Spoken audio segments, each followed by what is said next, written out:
تو ایمان والیوں، یہ نمازیں فجر اور عصر ٹھنڈی ہیں، لیکن ان دونوں نمازوں کا جو اہتمام کرے گا انشاءاللہ وہ باقی 3 نمازوں کا بھی اہتمام ضرور کرے گا۔ تو پھر دوبارہ سے کہہ رہی ہوں کہ اس حدیث سے یہ مراد نہیں لینا صرف کہ 2 نمازیں پڑھ لی اور جنت میں داخلہ تو 5 کے ساتھ ہی ہے، لیکن ان 2 نمازوں کا اس لیے کہ نیند چھوڑ کر، راحت چھوڑ کر، سکون چھوڑ کر اللہ کے حضور آ کے کھڑے ہو جانا، اور پھر عصر کے وقت میں اپنے گھر کی مصروفیات، اپنے کاروباری مصروفیات کو چھوڑ کر اللہ کے حضور کھڑے ہو جانا، اور یہ بڑی جگرے کی بات ہوتی ہے۔ اور جو ان دونوں کا اہتمام کر لیتے ہیں وہ انشاءاللہ باقی 3 کا بھی اہتمام کر لیں گے۔ ایمان والیوں، حضرت مسلم بن حارث تمیمی رضی اللہ تعالیٰ عنہ فرماتے ہیں کہ رسول اللہ صلی اللہ تعالیٰ علیہ وآلہ وسلم نے مجھے چپکے سے ارشاد فرمایا۔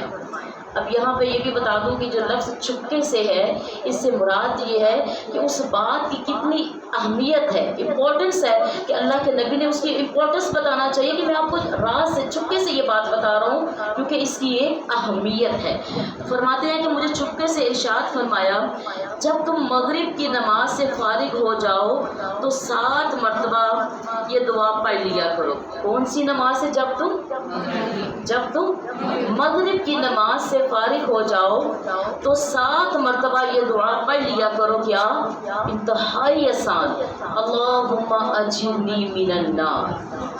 وہ کون سی دعا ہے؟ من النار۔ کتنی مرتبہ؟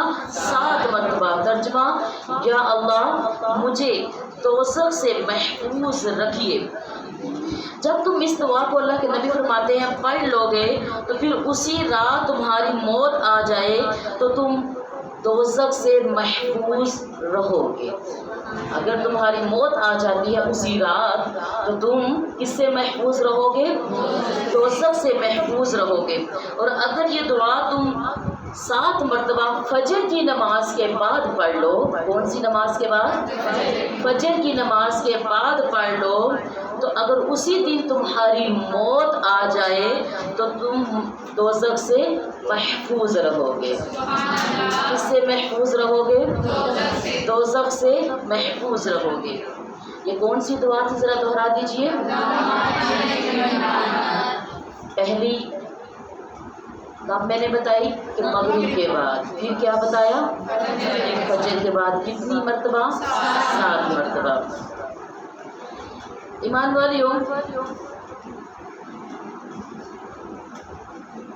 حضرت علی کرم اللہ وجہ سے روایت ہے کہ رسول اللہ صلی اللہ تعالیٰ علیہ وآلہ وسلم نے ارشاد فرمایا، اے قرآن والو، یعنی کہ یا اہل القرآن، اے قرآن والو،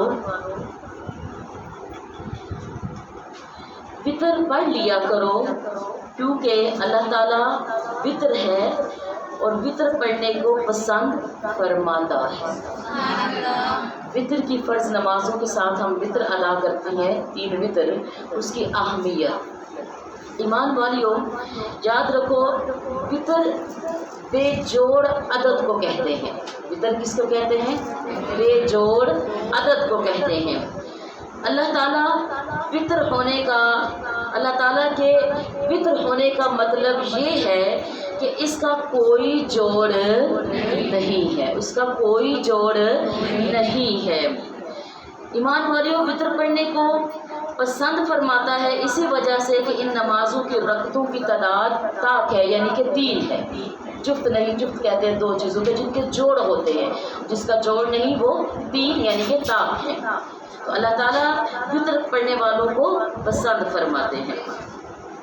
ایمان والیوں، حضرت ابو دردہ رضی اللہ تعالیٰ عنہ فرماتے ہیں کہ میں نے اپنے پیارے حبیب صلی اللہ تعالیٰ علیہ وآلہ وسلم سے 3 باتوں، آپ صلی اللہ علیہ وسلم نے مجھے 3 باتوں کی وصیت فرمائی۔ کتنی باتوں کی؟ 3 باتوں کی وصیت فرمائی۔ اور وہ وصیت کیا تھی؟ اللہ کے نبی نے فرمایا کہ ہر مہینے دن کے جو 3 دن کے روزے ہیں وہ رکھا کرو۔ ایام بیت کے جو روزے ہیں، ہر مہینے 3 دن کے روزے رکھنا، سونے سے پہلے وطر پڑھنا اور فجر کی 2 رکعت سنت ادا کرنا۔ یہ 3 چیزوں کا اللہ کے نبی نے اپنے پیارے صحابی کو وصیت فرمائی۔ ایمان والیوں، حضرت عبداللہ بن عمر رضی اللہ تعالیٰ عنہ سے روایت ہے کہ رسول اللہ صلی اللہ تعالیٰ علیہ وآلہ وسلم نے ارشاد فرمایا، جو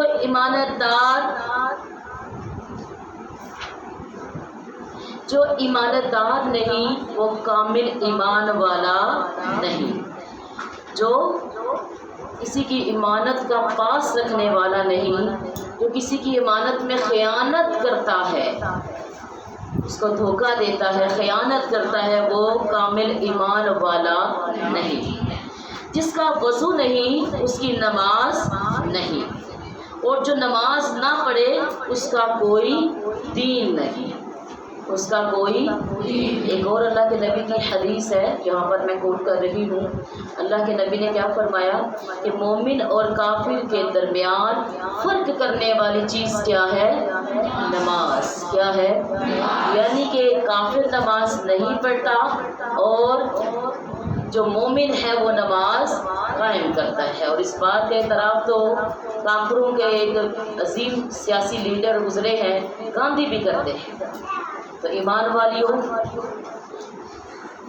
یہاں پر اللہ کے نبی نے کیا فرمایا کہ جو نماز نہ پڑھے اس کا کوئی دین نہیں۔ نماز کا درجہ دین میں ایسا ہی ہے جیسا سر کا درجہ بدن پر۔ نماز کا درجہ دین میں کیسا ہے؟ جیسا سر کا درجہ بدن میں ہے، یعنی جیسے سر کے بغیر انسان زندہ نہیں رہ سکتا، ٹھیک اسی طریقے سے نماز کے بغیر دین باقی نہیں رہ سکتا، دین قائم نہیں رہ سکتا۔ یعنی کہ نماز اس قدر ہمارے دین میں اہم ہے، اہم رکن ہے کہ اگر ہم دیکھیں کہ اگر سر سے تن جدا کر دیا جائے تو دو حصوں میں بٹ جاتے ہیں، انسان زندہ نہیں رہ سکتا۔ تو اگر انسان ایماندار ہے، دیندار ہے، تو یاد رکھیں اپنی اگر وہ نماز کی حفاظت نہیں کر پا رہا، اس میں قائم نہیں ہے، نمازی نہیں ہے، تو وہ اپنے دین پر بھی قائم نہیں رہ سکتا۔ اور اللہ کے نبی کی حدیث ہے، یہاں پر میں آپ کو سناتی ہوں کہ اللہ کے نبی نے فرمایا کہ نماز بے حیائی سے روکتی ہے، برے کاموں سے روکتی ہے۔ تو ایمان والیوں، جب ہم نمازی نہیں ہوں گے، نماز پڑھنے کا ہمیں اہتمام اچھا نہیں کریں گے، تو ہم کیسے ممکن ہے کہ ان تمام برائیوں سے، گناہوں سے اپنے آپ کو بچا سکیں؟ بہرحال نماز کی اہمیت ایسی ہے جیسے کہ انسان کے سر بدن کے اوپر، اس کے جسم کے اوپر سر کا درجہ ہے۔ تو جو بے نمازی ہوگا، اب ظاہر ہے کہ جب وہ نماز نہیں ادا کرے گا، اس کا مطلب ہے کہ اس کا دین کے اوپر ایمان ہی پختہ نہیں ہے، اسی لیے وہ بے نمازی ہے نا۔ وہ اس کا اللہ تعالیٰ کے غفور الرحیم، اللہ کی ذات، اپنی ذات میں باکمال ہونے اور تنہا اور اس کے لیے جھکنے کا اس میں جب ادب اور اہتمام ہی نہیں ہے، تو اس کا مطلب ہے اس کا دین کمزور ہے، اس کا ایمان کمزور ہے۔ اور اگر ہم حدیث کے لفظوں کو دیکھیں تو اس سے مراد ہے کہ وہ ایک مردہ ایمان رکھے ہوئے ہے، جیسے کہ ایک سر کٹا انسان مردہ جسم رکھتا ہے۔ تو اس لیے ہمیں اپنی نمازوں کی پابندی بہرحال کرنی ہے۔ ایمان والیوں، حضرت جابر بن عبداللہ رضی اللہ تعالیٰ عنہ سے روایت ہے کہ میں نے رسول اللہ صلی اللہ تعالیٰ علیہ وآلہ وسلم کو یہ ارشاد فرماتے ہوئے سنا، نماز کا چھوڑنا مسلمان کو کفر و شرک تک پہنچانے والا ہے۔ کس کا چھوڑنا؟ کس کا چھوڑنا؟ نماز کا چھوڑنا۔ اب اس سے کیا ہے، علماء کرام نے اس حدیث کے حوالے سے کئی مطلب بیان فرمائے ہیں، جن میں سے ایک یہ ہے کہ بے نمازی گناہوں کے کرنے پر بے باک ہو جاتا ہے۔ جو بے نمازی ہوگا وہ گناہوں کو کرنے پر بے باک ہو جاتا ہے، اسے کوئی ڈر، کوئی خوف نہیں لگتا، جس کی وجہ سے اس کے کفر میں داخل ہونے کا خطرہ ہے۔ دوسرا یہ کہ بے نمازی کے جو بے نمازی کے جو خاتمہ ہے وہ برائی پر یعنی کہ اس کے برے خاتمے کا اندیشہ ہے کہ اس کا خاتمہ بالخیر نہیں ہوگا، بالعذاب ہوگا، بالتکلیف ہوگا، وہ تکلیف میں اس کا خاتمہ ہوگا۔ کس کا؟ بے نمازی کا۔ کس کا؟ بے نمازی کا۔ ایمان والیو، حضرت نوفل بن معاویہ رضی اللہ تعالیٰ عنہ سے روایت ہے کہ نبی کریم صلی اللہ تعالیٰ علیہ وآلہ وسلم نے ارشاد فرمایا، جس شخص کی ایک نماز بھی فوت ہو گئی یعنی کہ چھوٹ گئی، جس شخص کی ایک نماز بھی فوت ہو گئی وہ ایسا ہے کہ گویا اس کے گھر کے لوگ اور مال و دولت سب چھین لیا گیا۔ اس کا نقصان کیسا ہے کہ گویا اس کے سارے گھر والے اس کی مال و دولت کو چھین لیا گیا ہو۔ اور کسی بھی انسان کے لیے اس سے بڑھ کر نقصان ہو سکتا ہے دنیاوی صورت میں کہ اس کے تمام گھر والے، اس کا مال و دولت اس سے چھین لیا گیا ہو، یہ کتنا بڑا نقصان ہے۔ تو جو نماز چھوڑے گا، ترک کرے گا، جو نماز کا چوری کرے گا، وہ ایسا ہی نقصان پائے گا اللہ کے حضور سے کہ جیسے اس کے گھر والے، جیسے اس کے مال و دولت، کتنی مشکل سے اس نے مال و دولت کمائی ہوگی، کتنے پیارے اس کے گھر والے ہوں گے، تو جب چھین جائیں یہ ساری چیزیں تو انسان اس سے بڑھ کر دنیا میں اس کے پاس کوئی اور نقصان نہیں ہے۔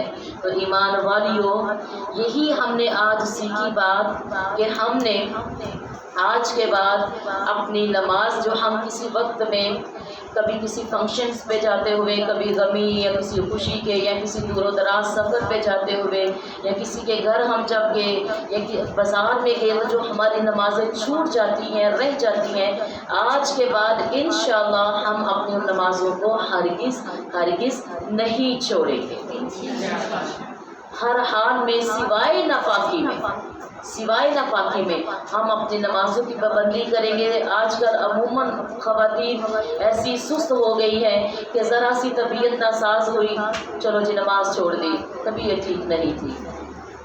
آپ پڑھ کر دیکھیے اور اس کا سلسلہ ابھی آگے چلے گا انشاءاللہ۔